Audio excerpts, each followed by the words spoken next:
बताओ इसी की जगह अगर कोई डिस्क का पेंडुलम बना दे, इधर देखो, मैंने आपसे बात का प्रॉमिस किया था कि ये जब भी आएगा I will make it very easy for, लेकिन उसने हिंज यहां कर दिया r/2 और ये डिस्क है, मास m, रेडियस r की, यहां पे हिंज है, मतलब एक्सिस आपकी ऐसी पास हो रही, सीएम एक्सिस ऐसी हो रही। क्या आप इसका निकाल के बता दोगे मुझे? हाँ ना बोला करो यार, देखो कर पाओ तो ठीक, नहीं तो कोई दिक्कत नहीं। Yes sir. फॉर्मूला है 2πi/mgd। डी क्या है? हिंज्ड पॉइंट से लिख लो, d is the distance between hinge point to the centre of mass of the body, the pendulum. तो डन मानो ये क्वेश्चन। मैं सिर्फ इतना ही बोलूंगा, जब आपका पेपर आ जाए सामने, हो जाए, आ जाना वापस, बैठ जाएंगे अपन, रिकॉर्डेड लेक्चर ही दिखा देना, छोड़ो असाइनमेंट, छोड़ो टेस्ट पेपर। लेकिन 50 में से 35 जो मैं कहता हूँ ना ये आएगा तो मिलेगा। 35 क्वेश्चन तो सिर्फ इससे मिलेंगे जो मैंने बोर्ड पे आपके लिए करे हैं कि इस पर नोट कर लो, वो एज इट इज या तो डेटा चेंज कर लो। चलो पहले तो मोमेंट ऑफ इनर्शिया, दो ही तो काम करने होते हैं ऐसे क्वेश्चन के लिए, फिजिकल पेंडुलम के लिए क्या करना पड़ता है? एक तो आई निकालना पड़ता है सही वाला, तो हिंज पॉइंट की एक्सिस आई है, सीएम एक्सिस है सी, ये डिस्क है, डिस्क का सीएम के लिए होता है mr², और जो उसमें गलती नहीं करेंगे, दोनों के बीच का डिस्टेंस अब r/2 है तो mr²/4, ये वाली गलती नहीं करेंगे। ये हमारा आई जो हमें रिक्वायर्ड आई है टाइम पीरियड के लिए, बता मिल गया या नहीं मिला? Yes sir. बहुत बढ़िया। अब डी क्या है? डी तो r/2 है, तो टाइम पीरियड का फॉर्मूला फिजिकल पेंडुलम का 2π√i, आई आएगा मेरे ख्याल में 3/4, है ना? हाँ सर। हाँ सर। 4mr²/mgr/2, सही किया? सब सही किया, सब सही किया अपन ने। ये गया, देखो आ गया t = 2π, ये 4 का 2 बाहर आ जाएगा, 6r/g।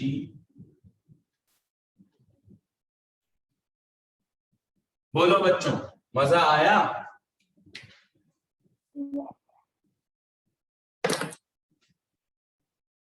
रोटेशन छोड़ो, फिजिकल पेंडुलम से ये क्वेश्चन करा दिया मैंने, जो आना ही आना।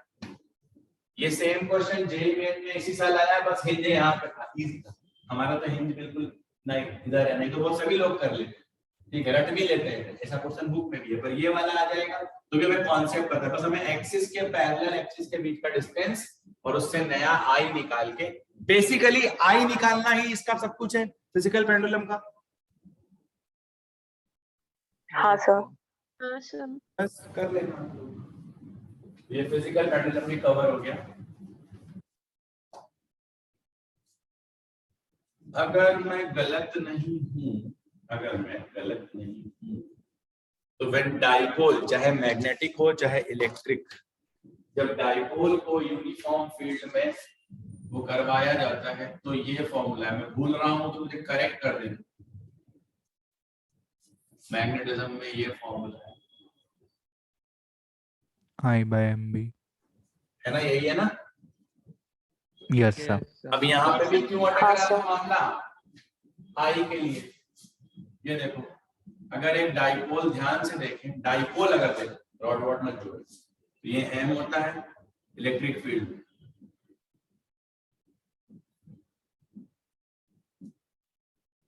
ठीक, ये एम, ये माइनस क्यू, क्यू से तो मतलब नहीं है आपको, तो इलेक्ट्रिक फील्ड ई नॉट, वो अपने सेंटर के अबाउट, ये वाले पॉइंट के अबाउट करता है, ऑसिलेशन करता है कि नहीं? और डाइपोल में जो लेंथ होती है एल ये होती है और एल ये होती है, डाइपोल स्टैंडर्ड के बीच का गैप 2l होता है। तो बताओ यहाँ पे अगर मैं इसके लिए टाइम पीरियड निकालूं तो इस सेंटर ऑफ मास से पास होने के लिए मास, पॉइंट मास है, एक का ml², दूसरे का भी ml², p इसका डाइपोल मोमेंट है और e इसकी ये है, क्या हो जाएगा?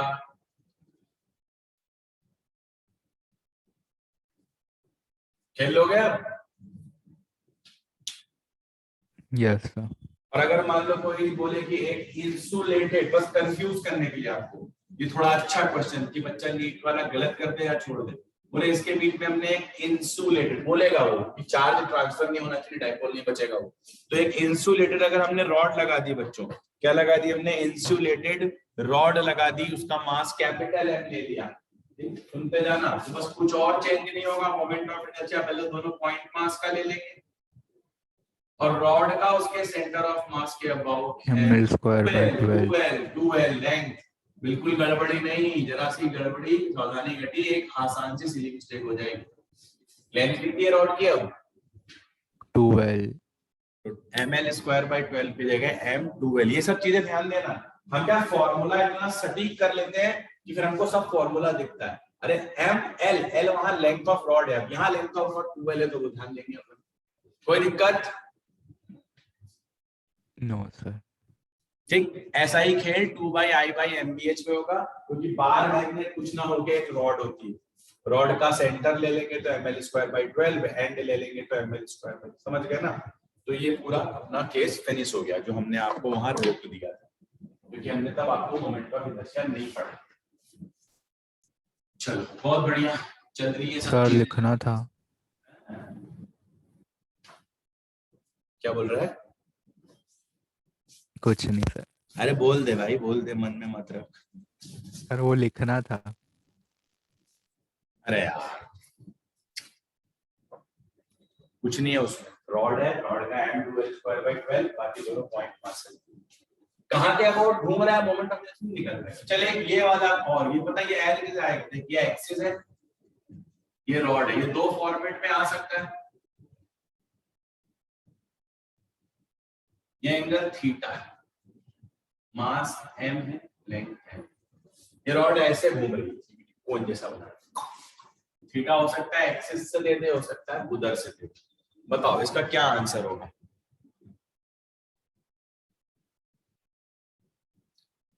अच्छा बताओ, अगर ये रॉड ऐसी होती तो क्या होता, ml स्क्वायर बाय 3 होता। हाँ। अब सुन ले, इस वाली रॉड का होगा ml square by 3 sine square theta, theta axis से बना होना चाहिए। वेरीफाई करवा दो सर, सर वेरीफाई करवा दो। और इसके लिए एल क्या है, पुट करके देख ले।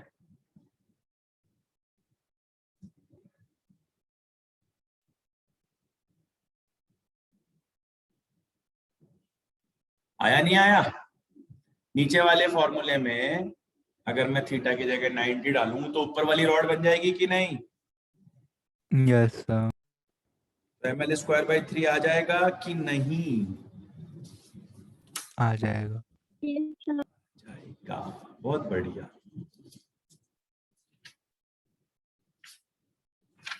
तो मेरे को लगता है आपको कॉन्सेप्चुअली तो चीजें आ गई है ना। Yes sir. बची हुई चीजों के लिए हम लोग चिंता मत करना, अभी मैं 5-6 क्वेश्चन ऐसे वाले भी डाल दूंगा जिसको सिर्फ आप याद करके ले जाना। मतलब जैसे एक वो होता है कौन कौन के टॉप के अबाउट, मतलब वो आपको सिर्फ याद करना, उसमें आप कुछ नहीं कर सकते। एक ये होता है ऐसा ले लिया कौन, ये है नहीं नीट में, पर क्या पता क्योंकि ये 50 क्वेश्चन आ रहे हैं कोई डाल ही दे। इसका प्रूफ बहुत डिफिकल्ट है, इंटीग्रेशन होगा, लेकिन मैं ये सारे अपने हाथ से लिख के ग्रुप पर डाल दूंगा, फॉरवर्ड मत करना। 8 से 10 है ये टेढ़े मेढ़े वाले, ऐसे इनको याद करके चले। इसका 3/20 mr स्क्वायर होता है, ठीक है। यहाँ पे इस कोन का मास है और ये बेस रेडियस r होती है। डू नॉट पैनिक, वो सब मैं करवा दूंगा।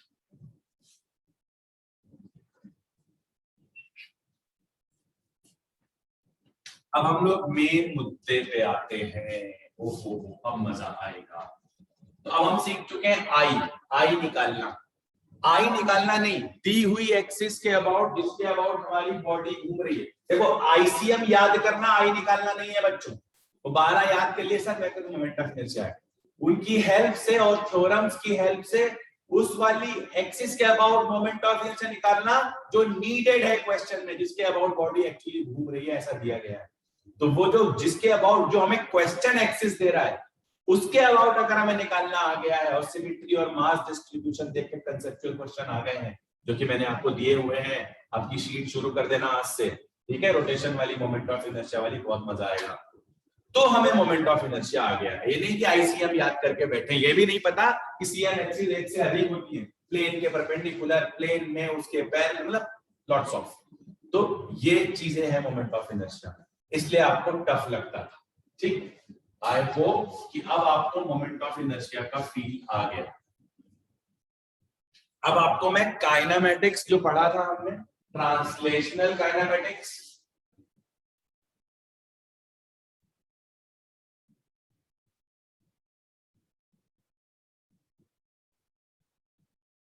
और रोटेशनल काइनेमेटिक्स, दोनों का एनालॉजी कराऊंगा, फिर डायनामिक्स का कराऊंगा, जो पहला सेक्शन है आपकी शीट का।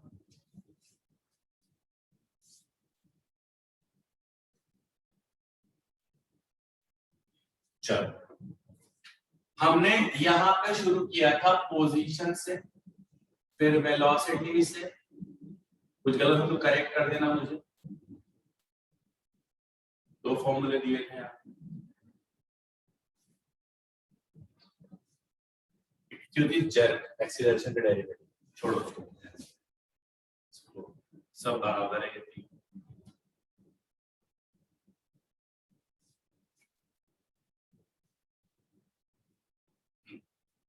नाउ अगर ए कांस्टेंट है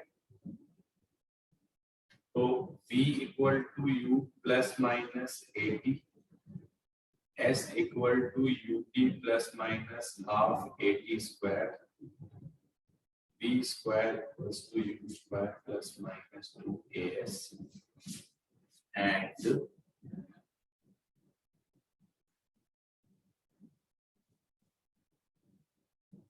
बताओ इसमें किसी को कुछ प्रॉब्लम? और अगर a 0 है तो s बराबर v into distance charge speed वाला, तो यूनिफॉर्म मोशन। a वेरिएबल है। ये बताओ पूरी पूरी ट्रांसलेशनल काइनेमेटिक्स है। हाँ सर। हाँ सर। सब चीजों के मीनिंग आपको पता है, क्या फाइनल, क्या इनिशियल, क्या वेलोसिटी, क्या डिस्प्लेसमेंट, क्या पोजीशन। फिर से एक बार बता रहा हूं, एक्स पोजीशन है, ध्यान से देखना अगर आपको याद हो, ये पोजीशन थी, यह शुरू किया था, और जो डिस्प्लेसमेंट था वो x final minus x initial, ये डिस्प्लेसमेंट था। दोनों सेम नहीं थे। एक्स क्या थी? पोजीशन। सही है।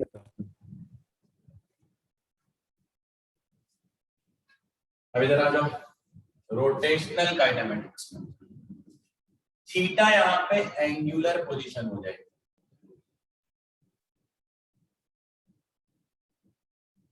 और डेल्टा थीटा यहाँ पर एंगुलर डिस्प्लेसमेंट हो जाएगा। बताओ अच्छा लग रहा है दोनों को कंपेयर करके पढ़ने में? हाँ सर। ओमेगा यहाँ पर एंगुलर वेलोसिटी हो जाएगी डी थीटा बाई dt, और ये एक्सियल होगा, एक्सियल वेक्टर होगा। कैसा होगा? Axial vector. बताऊंगा, घड़ी अगर दीवार पे लगी है तो ये दीवार के 90 डिग्री अंदर या बाहर, depending upon sense of rotation, बता दूंगा। एंगुलर एक्सीलरेशन अल्फा, ठीक है, ये या तो इसको लिख लेंगे डी ओमेगा बाई dt, या omega D omega by D theta. देख लेना सब बराबर चल रहा है बिल्कुल मेरे हिसाब से। आपको कहीं कोई दिक्कत तो आप पूछ सकते हैं। ये भी एक्सियल वेक्टर होगा, जहां एक्सिस होगी ना रोटेशन की, वहां जा रहा होगा, उस डायरेक्शन में जा रहा होगा। ओमेगा को सपोर्ट कर रहा होगा तो पॉजिटिव लिया जाएगा। देखो ओमेगा भी एक्सियल वेक्टर है, अल्फा भी एक्सियल वेक्टर है, तो जब दोनों एक ही लाइन में है तो दो पॉसिबिलिटी है, दोनों सेम डायरेक्शन में है कि एंटी पैरेलल है। तो अगर एंटी पैरेलल है तो वो एंगुलर रिटार्डेशन है, और अगर ओमेगा और अल्फा सेम डायरेक्शन में है तो वो क्या है? Angular acceleration. यूनिट इसकी याद रखना, कभी भी गलती मत करना, रेडियन पर सेकेंड, और इसकी रेडियन पर सेकेंड स्क्वायर। यहां तक ठीक है? एनालॉजी आपके दिमाग में मेंटेन हो रही है?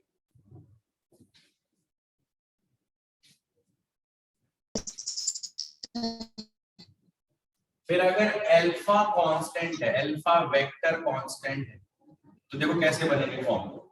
Final omega final is omega initial plus minus alpha delta T, या टी जो भी लिखना चाहो टी लिख देते हैं, ठीक, उसी जैसा formula. Displacement delta theta is omega initial T plus minus half alpha T square, ठीक। फिर omega final square is omega initial square plus 2 alpha delta theta. बहुत बढ़िया sir. Delta theta in teeth second is omega initial plus minus half alpha T minus 1, ठीक, ये हो गया। अब अगर अल्फा 0 है तो थीटा इक्वल टू या delta theta equal to omega t, तो हम जानते ही हैं। बताओ क्या आप रोटेशनल काइनेमेटिक्स और ट्रांसलेशनल काइनेमेटिक्स को समझ पाए? अब मैं आपको यस सर। रोटेशनल काइनेमेटिक्स के लिए आपको एक चीज भी दे देता हूं जिससे आपको क्लैरिटी हो। देखना बेटा, ये देखो, मान लो एक पार्टिकल है मास m और ये एक्सिस है क्रॉस ऐसी, जैसे एक्सिस पे क्रॉस डॉट कैसे डिसाइड करते हैं वो सुनो। एक्सिस में क्रॉस डॉट, एक्सिस तो देखो एक्सिस में कोई डायरेक्शन नहीं होती, एक्सिस सिर्फ एक लाइन होती है जिससे आप अलग अलग फिजिकल क्वांटिटी की रोटेशन, बहुत बड़ी बात बता रहा हूँ किसी को नहीं पता होती, ये एक्सिस है। एक्सिस की कोई डायरेक्शन नहीं होती, वो बाहर भी ले सकते हो अंदर भी। एक्स एक तरह की रॉड है, आपने इसमें डाल दी है। अब ये पॉइंट मास है जो इस एक्सिस के अबाउट घूम रहा है। अब अगर इसकी ऐसी बना दी मैंने एंगुलर वेलोसिटी, तो पता है क्या हो गई?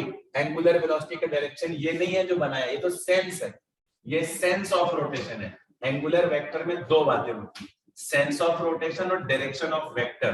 तो अगर मैं ओमेगा लिखूंगा तो सेंस लिखा तो बहुत बढ़िया, अगर मैं ओमेगा वेक्टर की बात करूंगा देखो क्या करना पड़ेगा, वही अपना मैग्नेटिज्म में सीधा हाथ किया, घुमाया, थंब कहां आ रहा है, तो वेक्टर ओमेगा इस सिचुएशन में कैसा होगा, डायरेक्शन में डॉट। समझ आया? Yes sir. ये ऐसे घूम रही होगी तो ये इसकी टेंजेंशियल वेलोसिटी vt हो। थोड़ी देर पे t बराबर 0 पे भाई साहब यहाँ है, t बराबर t पे भाई साहब यहाँ होंगे। अगर ये v1 है, टेंजेंशियल वेलोसिटी यहाँ v1 है, चेंज हो जाएगी। चेंज होने का रीजन होगा टेंजेंशियल एक्सीलरेशन at, जो हमने आपको सर्कुलर मोशन में पढ़ाया था, ठीक है। जैसे g sin theta vertical circular motion में चेंज कर रहा था, ठीक है। अब ये जो हमने निकाला, ये इनिशियल पोजीशन से फाइनल पोजीशन में जो ये है डेल्टा थीटा, डेल्टा थीटा हमारा क्या है, एंगुलर डिस्प्लेसमेंट। कितने इंटरवल में, t बराबर 0 से t बराबर t में। इस इंस्टेंट पे फिर हमें एक बार ओमेगा निकालना पड़ेगा, ये हमारा ओमेगा फाइनल, ये हमारा ओमेगा इनिशियल है। अब अगर अल्फा भी, अब सुनना, अगर हमारे अब अल्फा के पास दो पॉसिबिलिटी, अल्फा अगर डॉट हो गया बाहर की तरफ तो वो इस ओमेगा को बढ़ाएगा, अल्फा अगर क्रॉस हो गया तो वो इस अंदर की तरफ हो गया तो वो इस ओमेगा को घटाएगा। क्या आप फील कर पा रहे हो वो चीजें?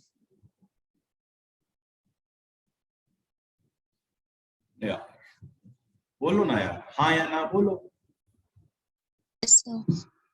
Yes sir.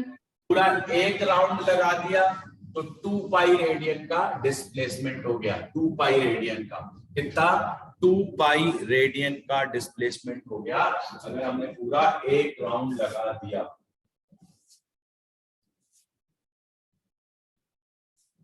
ठीक है बच्चों, समझ आ रहा है? बोलो यहाँ तक कोई दिक्कत? ठीक, जल्दी से इसको जो भी करना है नोटबुक करना है। मैं बस 5 मिनट में आया, एक छोटा सा काम आ गया। आप इसको देखो, समझो, कोई डाउट हो तो मुझे ड्रॉप करो। हेलो,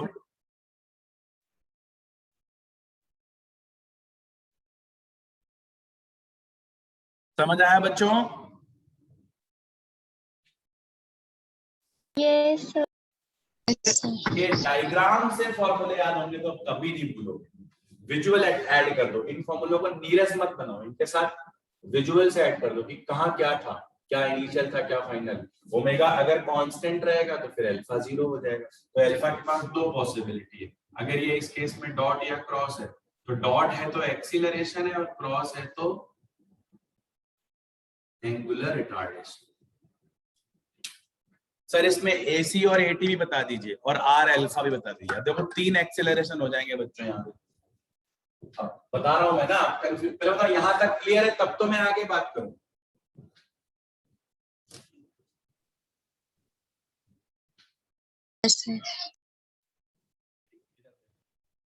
जब कोई सर्कुलर मोशन करता है तो उसके पास एक सेंट्रीपिटल एक्सीलरेशन होता है,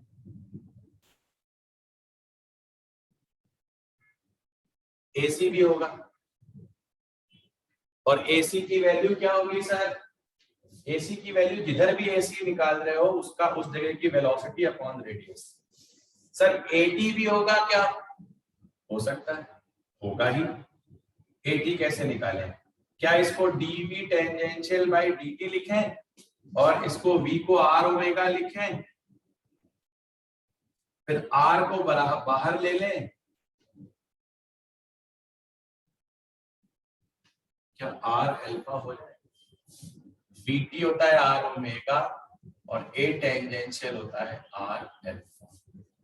क्लैरिटी आ रही है?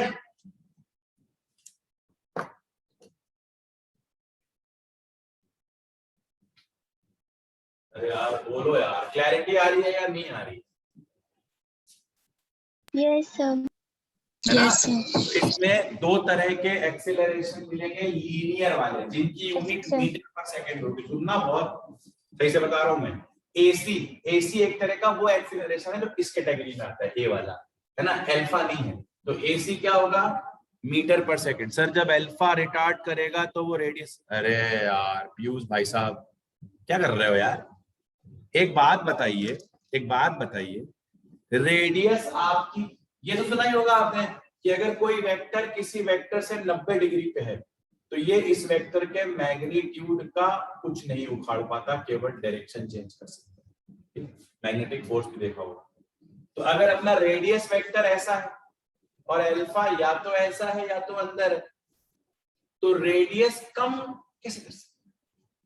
एक वेक्टर जो किसी वेक्टर से 90 डिग्री पे है, याद रखना ये 90 डिग्री वाला, इसका मैग्नीट्यूड का कुछ उखाड़ नहीं पाएगा, डायरेक्शन चेंज करेगा। वो तो हो रही है अभी, रेडियस ऐसी है, ऐसी है, ऐसी है, क्योंकि इसका इसके अलोंग इफेक्ट आएगा cos 90 यानी 0, यानी इस वेक्टर का इस वेक्टर के अलोंग कोई इफेक्ट नहीं होता। मैं ये नहीं कह रहा मैं कुछ नहीं उखाड़ पाएगा। अल्फा जो है इसी के कारण तो रेडियस ऐसी ऐसी ऐसी ऐसी ऐसी ऐसी हो रही है, यानी रेडियस की डायरेक्शन चेंज हो रही है, वेलोसिटी की डायरेक्शन चेंज हो रही है, लेकिन रेडियस का मैग्नीट्यूड कभी चेंज नहीं होगा। ये बहुत बड़ा डाउट होता है वैसे, बट अच्छा हुआ आपने पूछ लिया। तो मैं बात ये कर रहा था कि AT AC ये कौन वाले हैं? ये मीटर पर सेकेंड यूनिट वाले हैं। अल्फा रेडियन पर सेकेंड स्क्वायर, मीटर पर सेकेंड स्क्वायर वाले हैं, और अल्फा। तो तीन तरह के एक्सीलरेशंस हैं। अल्फा एंगुलर है, AC सेंट्रीपिटल है, हम पहले पढ़ चुके हैं, और AT अल्फा की वजह से पैदा हुआ है। वही कि जब एक प्योर रोटेशन मोशन होता है तो वो कुछ कुछ ट्रांसलेशन देता है, टेंजेंशियल वेलोसिटी और बताया था ना आपको प्योर रोटेशन में कि उसके दो इफेक्ट होते हैं। ट्रांसलेटरी इफेक्ट में आएगा टेंजेंशियल एक्सीलरेशन, टेंजेंशियल वेलोसिटी, और रोटेटरी इफेक्ट में आएगा ओमेगा, ठीक है, और अल्फा। क्या क्लियर है? Yes sir.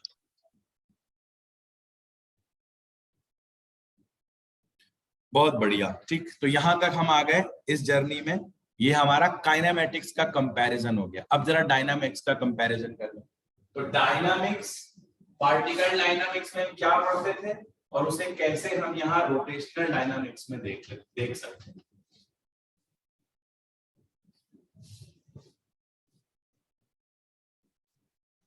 कुछ नहीं, 10 से 20 क्वेश्चन कर लो तुम आज उस शीट के, शुरू के 20-25 कर लो, देखना तुमको फील आ जाएगा रोटेशन की तुम्हें आ सकता है। It is not a rocket science.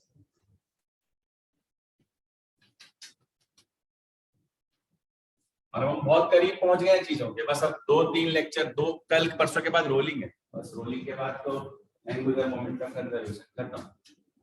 इधर देखो, पार्टिकल डायनामिक्स में हम क्या इक्वेशंस लिखते थे। डायनामिक्स डिस्कस करना मतलब वहां पे था फोर्स डिस्कस करना, कॉज ऑफ मोशन, वहां कॉज ऑफ ट्रांसलेटरी मोशन था फोर्स, तो फोर्स था F बराबर ma था, सिंगल पार्टिकल, यहां सिस्टम ऑफ पार्टिकल है रोटेशन, तो F की इक्वेशन हम सेंटर ऑफ मास पे बनाते हैं। कितने क्लैरिटी से कॉन्सेप्ट आ रहा है, external force is m system into AC, अभी बनेगी, ऐसा नहीं कि यहां नहीं बनेगी, ठीक। वहां कोई एंगुलर इक्वेशन नहीं थी, यहाँ पे दो बना करेंगे, एक ट्रांसलेशनल जो कि कॉम्प्लेक्स मोशन में रोटेशन भी होता है, ट्रांसलेशन भी होता है, तो वो इक्वेशन जो सिंगल पार्टिकल के लिए F बराबर ma थी, अब ये इक्वेशन कहां बनाई जाएगी, सेंटर ऑफ मास पे बनाई जाएगी, और इसका आंसर आएगा F एक्सटर्नल m सिस्टम। इससे जो A निकलेगा वो पूरी बॉडी का नहीं होगा, वो सेंटर ऑफ मास का एक्सीलरेशन, हर पॉइंट का अलग अलग ये बात डिस्कस हुई थी।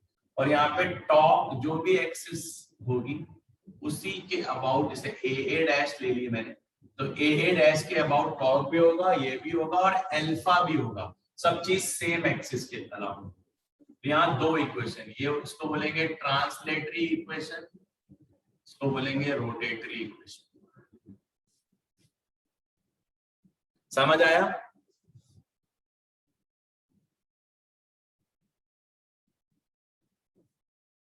ठीक, फिर यहाँ फोर्स हुआ करता था लीनियर मोमेंटम का डेरिवेटिव, इसको हम m dv बाई dt लिख दिया करते थे। यहाँ टॉर्क होगा एंगुलर मोमेंटम, जिसको L कहेंगे, L की वैल्यू I ओमेगा होगी, तो ये I d omega by dt भी होगा टॉर्क, क्योंकि L हमारा होगा I ओमेगा, और L एक्सिस जो होगी वही मोमेंट ऑफ इनर्शिया की एक्सिस, एक्सिस का बहुत है। यहाँ मोमेंटम क्या होता था, P इक्वल टू M। कोई दिक्कत?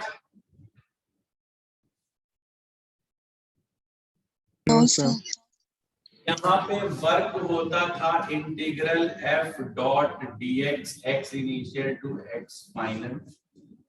यहाँ पे रोटेशन में जो वर्क होगा integral tau dot theta, theta initial से थीटा फाइनल। देखते जाना, कंपैरिजन बिल्कुल जैसा है वैसा है।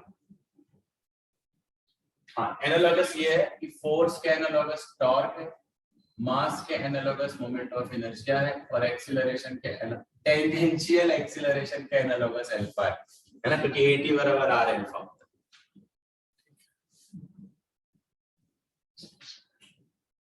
और अच्छे से जाए तो अब एनर्जी में आए, तो काइनेटिक एनर्जी यहाँ पे ट्रांसलेशनल वाली होती थी हाफ mv², यहाँ पे दो होंगी, के ट्रांस तो वही होगी हाफ mvcm², लेकिन के रॉड हाफ I ओमेगा², दो के होंगी, ट्रांसलेशनल की भी होंगी और रोटेशन की भी के होगी। Do you understand? के ट्रांस के रॉड दो होंगी, हाँ या ना? Yes, sir. बहुत बढ़िया। और क्या था अपना फॉर्मूला, L बराबर I ओमेगा हो गया, ये हो गया। हाँ, एंगुलर मोमेंटम का एक दो पार्ट होगा, एक ट्रांसलेशन के कारण होगा R क्रॉस P या R क्रॉस MV। ये एंगुलर मोमेंटम डेवलप हुआ है लीनियर मोशन के कारण, इसको डिस्कस करेंगे, अभी आप सिर्फ फॉर्मूला देखिए। MGS तो दोनों में होगी, स्प्रिंग वाली जो सेम ही होगी, उसका कोई रोटेशन का फंडा नहीं, बस इतना है, ये दोनों की एनालॉगस है। आपको समझ आ रहा है? Yes sir. ठीक, तो ये दोनों कंपैरिजन है, ये आप नोट कर लीजिए। अपन इस पे आगे बढ़ते हैं मजे करते हुए।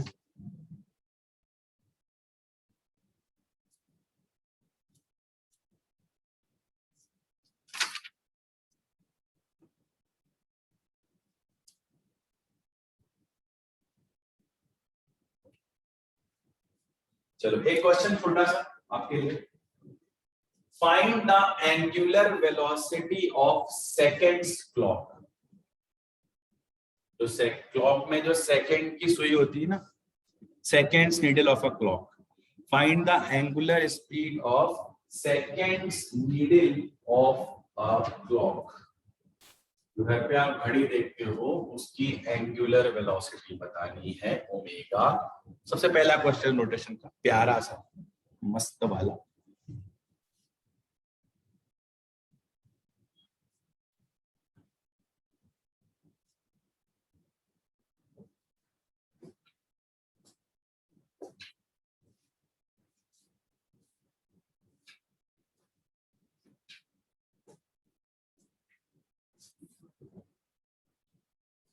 भाई समझो वो क्या करती है। जो पूरी क्लॉक होती है वो 60 सेकंड में पूरा चक्कर लगाती है या नहीं? देखो सेकंड वाली सुई जो टिक टिक टिक टिक चलती है वो पूरा चक्कर लगाने में लेती है 60 सेकंड। तो कितना एंगुलर डिस्प्लेसमेंट करती है? 2 पाई का रेडियन का। डिग्री मत लिखना प्लीज, ओमेगा निकाल रहे हो डिग्री में नहीं चलेगा, ऐसा यूनिट रेडियन। तो 2 पाई का रेडियन घूमती है 60 सेकंड में, रेडियन पर सेकंड। क्या आंसर आ गया? पाई बाई 30 रेडियन पर सेकंड। हो सके तो आप और लाख यानी घंटे वाली सुई और मिनट वाली सुई का भी निकाल के याद कर लीजिए, क्योंकि मुझे बहुत हद तक लगता है ये क्वेश्चन आ जाते हैं, मतलब ये बहुत चीकी क्वेश्चन है पर आ जाते हैं। ठीक है, तो आप निकाल के दिखाइए मुझे।